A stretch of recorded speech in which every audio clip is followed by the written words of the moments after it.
With God's name, the merciful benefactor, the merciful redeemer.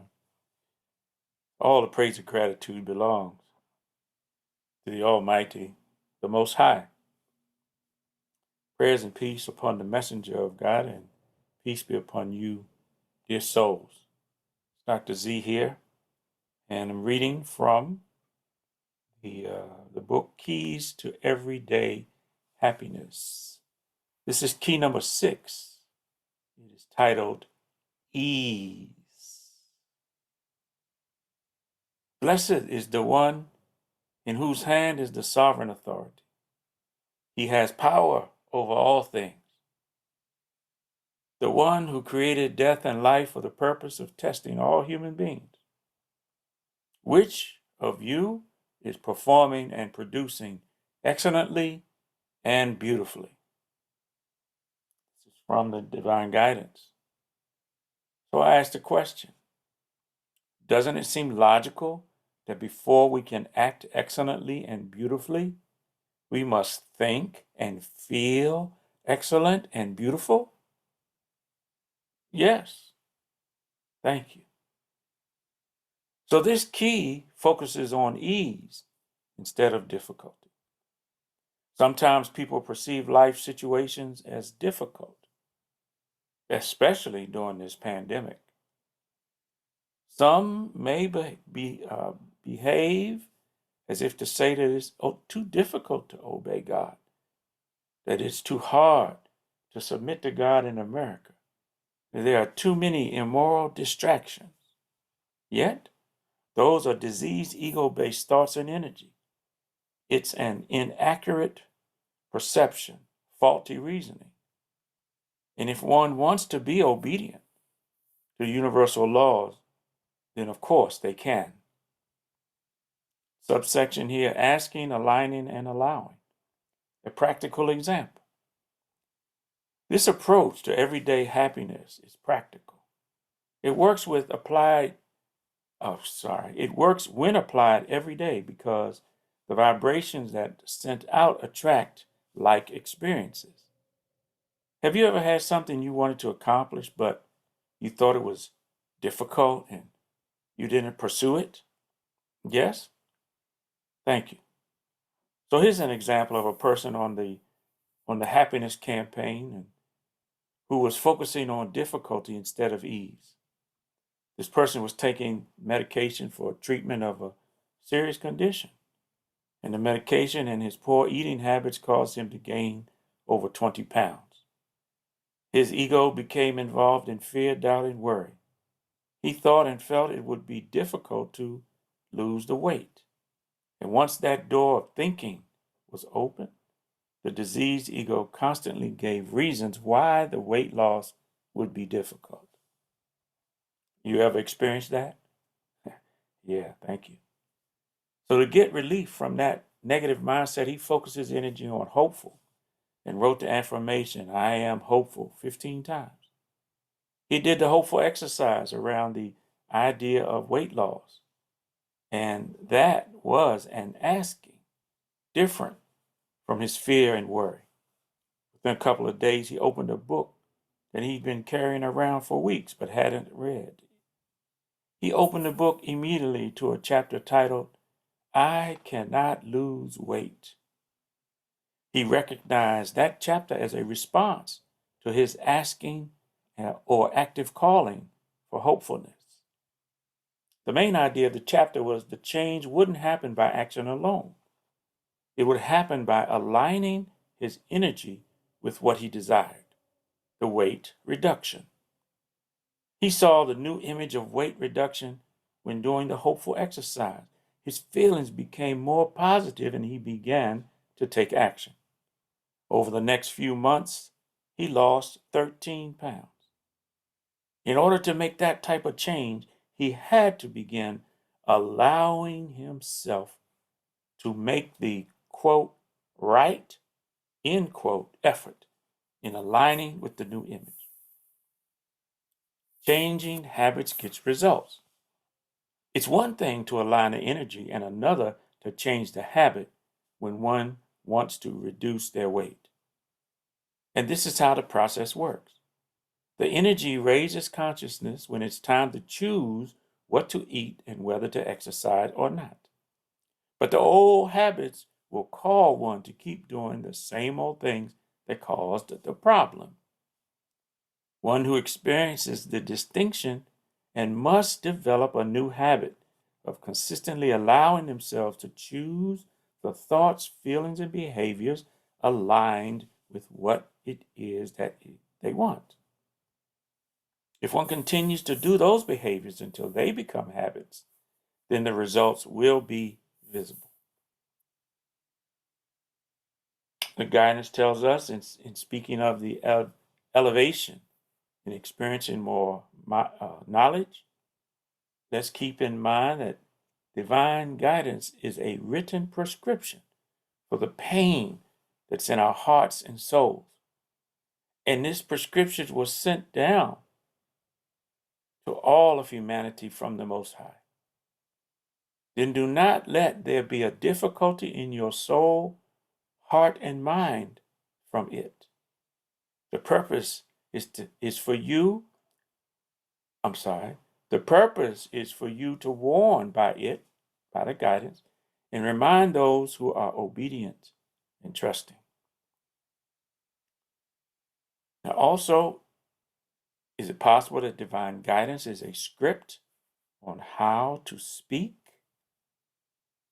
Yes. Thank you. It comes in the form of timeless values, principles, and universal truths, which are laws written in scriptural language and written in creation. When you and I live by these laws, there will not be uneasiness in our chest. You know, the chest is the space between your neck and abdomen. This is the place where the heart and lungs reside. The lungs function for breathing. Coronavirus attacks the lungs. Now, there seems to be a relationship between breathing and spirit. When God breathed his spirit into the human being, then they have life. He made for that life ears for listening and learning, eyes for seeing and vision, and a heart, a feeling in the heart. The heart beats, works so the blood can flow to all parts of the body. Also, it relates to feelings. So both of these two organs, heart and lungs, are necessary for life. If either one stops functioning, there is no life. So could we say that by obeying God's written prescription and following the script, that there will be no easiness in your feeling and in your breathing? I mean, since thinking, feeling, and breathing is your life, could we say, excuse me, could we say that obeying the written prescription will relieve uneasiness in your life? Yes. Thank you. We want and need to bring to God a peaceful and a sound heart. Expansion of the heart. A question is put forth in the divine guidance. Did we not expand and widen the prolonged contentment for you and release the strong passion with wisdom? You see, whoever the Most High guides, then he expands his or her chest to the benefit of peaceful submission, safety, and security.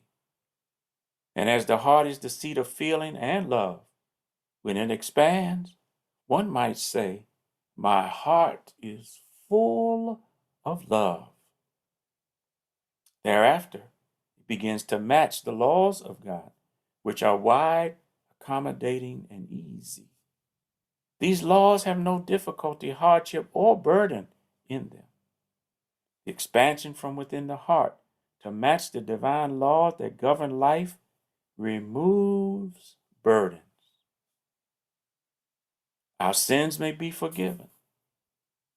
We're talking about those sins that weigh down your back, the heavy burdens that cause stress and dis-ease. If we obey and trust firmly, then we will experience tranquility in the heart and faith will be added to our faith. Thereafter, in the thinking, and our ranking will be elevated. Ease comes with difficulty. When our hearts are expanded with wisdom, then we may see that along with the difficulty is a wide easiness. Sometimes the difficulty looks and feels like intense worry and anxiety, weariness, stress, and strain. But regardless of the appearances, there is an abundant, convenient easiness that comes to support all worry and anxiety. Is it possible? That's what we saw in the example about the weight loss given earlier. Is it possible that you've experienced this ease with difficulty in your life? Yes. Thank you. How and when did it happen? In our life situations, the difficulty and ease are both there. They are contrasting energies. In fact, the ease comes along with the difficulty. A situation doesn't have meaning except the meaning that you give to it. And don't you and I get to choose which of these two energies we'll focus our thoughts and feelings on? Yes. Thank you. We can focus on the intense stress and strain or the abundant easiness and convenience. Now, which one would feel better to you? Yes, thank you. It's important to understand that within the circle of human will, the only thing you can control is your attitude, your mindset. Why is that important? An attitude is a mindset which becomes habits of thought and feeling that lead to behaviors and results. The ability to have self-control is a way of asking for what you want. Yet, ultimately, the outcome is determined by the bigger circle, which is God's will that surrounds your will. I mean, let's be logical. We know we don't control God's will. However, we can request by using our will to align our appetites, desires, perceptions, our attitudes, and behaviors with God's will and the laws in the universe. Obedience will make your life easier than it would be in disobedience. What are people worried and stressed about anyway? What are people uneasy and anxious about? Mostly, their personal conditions of health, relationships, and finances. Isn't that true? Yes. Thank you. And the vibration of worry is next to fear and doubt. When worry is the dominant focus, there's no way out of situations. Something has to happen in the chest, in the heart. I have got to stop worrying to start feeling better. You've got to feel better to stop worrying. You've got to refocus the energy on the positive possibilities. Then your actions can change and you'll have better behavior. Like the pizza company, Papa John's slogan says, better ingredients, better pizza. Then I'll say, better behaviors, better results. When the burden of the misperception of difficulty is removed, then one is raised up in ranking in remembrance of God's criteria. If we understand this truth, then it is a fact that whatever we perceive as troubles or hardships, God has already provided a relief. It may take time to realize the full relief and ease, but the relief is there supporting the difficulty. Sometimes the difficulty may come from our own hands, our own choices.